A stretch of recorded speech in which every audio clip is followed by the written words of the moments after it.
Hi everyone.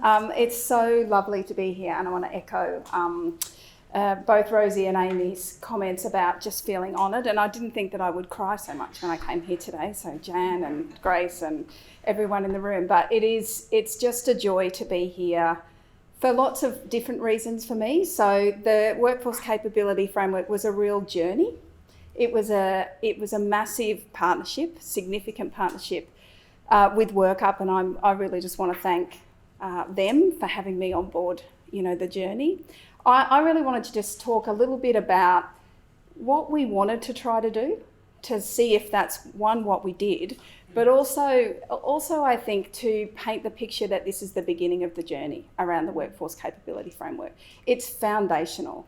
And the what next, I think, is part of the really exciting kind of conversation to have in this room.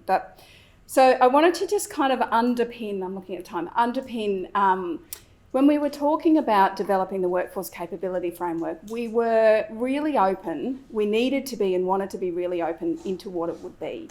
We were really nervous, and I still am really nervous about the word framework.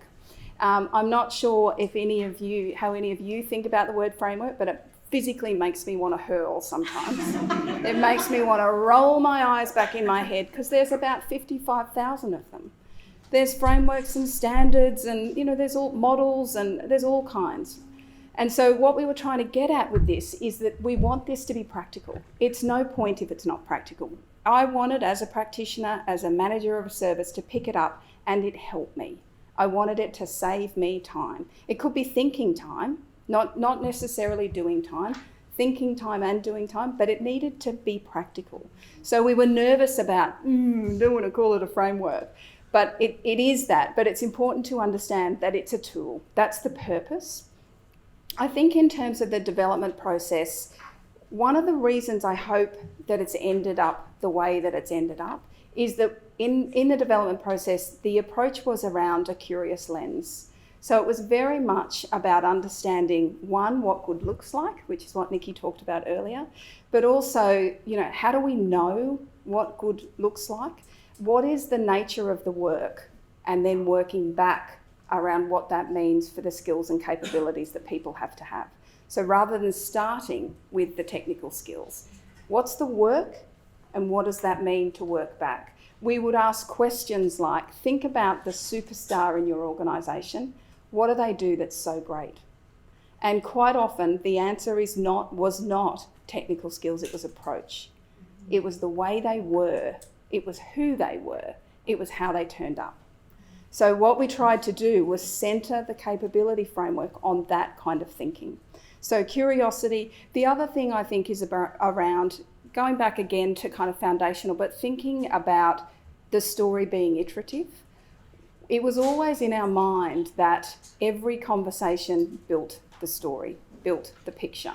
So it wasn't, let's do a couple of forums, have everybody and consult and then bring it all together and get some feedback.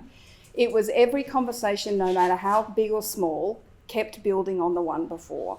So the conversations with an intake worker about that perspective, the conversation with a group of leaders about that perspective, all of them mattered. And I think that built the richness. We hope that built the richness. And the challenge was how we hold it all and articulate it in something when we kind of get to the end. The other thing I really wanted to point out that was in our minds, and it's come up today, is that context is king. So, and what I mean by that is the context is different wherever you are. Your roles are all different, even if they're called the same thing. They operate differently because of the organisation you're in, the size of it, the portfolio of the programs, where it is, if you're a sole practitioner, if you're not. Everything makes a difference to the way that you can operate. So we needed to find a way to think about honouring that context and remembering that application will look different in every organisation and for every person. And I guess on that, I want to really stand up and say, this is a framework, this is a tool that is about you using it, not it using you. So it's about using it, and I think Amy just said, taking pieces from it, taking what's relevant for you at the time that you need it, and then maybe coming back and taking more. And I think thinking about the levels of the workforce is a really interesting, picking up on Amy's comment about pathways. I've been in roles where I think that I have sat in both practitioner and lead practitioner and advanced practitioner, or advanced practitioner and leader, or allied and practitioner. I've been a bit of both because of where I've worked or the hybrid of the role. So you don't need to stick in a lane. So it's about using it in a way that works for you and your organisation. And I think that's a really important message, almost to give people permission that this is about being useful. And if it's not useful, don't use it. Right? If it's not useful, you don't need another thing. Use it if it's useful. Find a way to get out of it what's useful for you, or use something else. And I think framing it in a way that you have control over it is really important as a leader, as a worker. It's yours. It's not being done to you. And I think that's really important in how you think about it. I always found that really helpful. The other thing I guess I just wanted to touch on a little bit was about capabilities. We've had lots of conversation, and we have them all the time, about capabilities and competence, and they're often interchanged, minimum levels of competence and standards and capabilities. When we were thinking about this capability framework, we were thinking about people have skills. You are all incredibly skilled. And I've worked with many people who are incredibly skilled.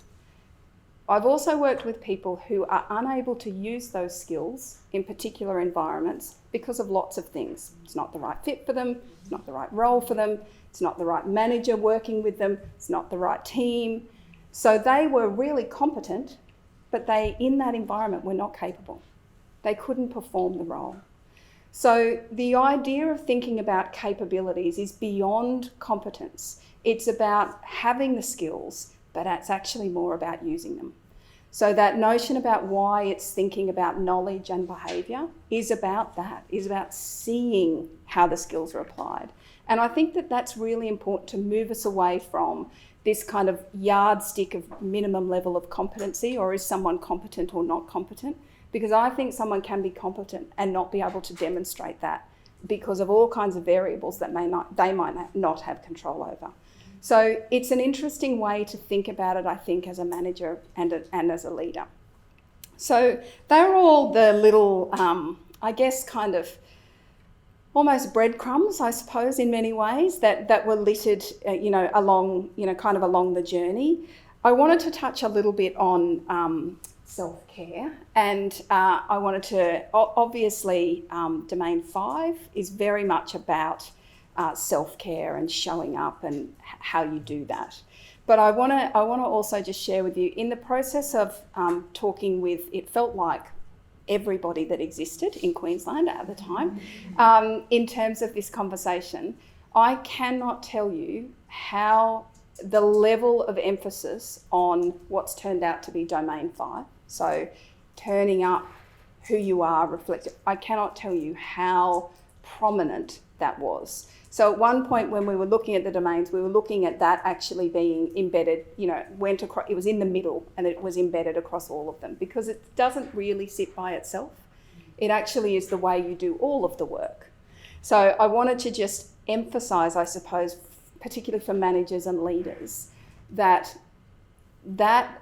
unlocks the other skills. So people being able to feel connected to the work, have good self-care, be supported, be able to show up for themselves and others, is the enabler, almost the enabler for the other work. And I think that came across really clearly, and it's come across today, in terms of thinking about your own self-care. And I was kind of trying to think about, well, what is it when I know my kind of self-care is slipping? And I think some of the purpose of the workforce capability framework was to maintain language. So that notion of showing up is how we talk. Showing up for you, showing up for others. So part of the capability framework is to not distill the language, and we were talking about over-polish it into a framework. We wanted to keep it real. And when I look at that domain and I think about, well, how do I know? Because I think it is about showing up, but I think it's just as much about knowing when you can't. So there are times when I know I can't actually show up. But am I always honest about that? Probably not. always honest about that. So I think it's, for me, it's about looking at the workforce capability framework as an intentioned, provoking, prompts around how you can think about things, both at your own individual perspective, but also at an organisational perspective, and what that looks like when you bring it all together. And I just wanted to touch on the reflective questions just quickly and say the reason there are reflective questions, so at the back of each domain there's a pot of reflective questions. They really came up in an attempt to move the focus from an individual to a collective focus. So to move it from you as a practitioner or you as a manager or a leader into you as a leadership group or you as a board. Because we all know, even with self-care, you are not, even though it's called self-care, I know, actually other people have an impact on your ability to self-care. Or the way an organisation runs has an impact on your ability to self-care. So it's about not only an individual responsibility, but I think it's about a collective one as well. And I'm going to take that as my... was that intentioned? Yeah. How fantastic. I just buried my head. I think, well done. Can I just say that worked beautifully?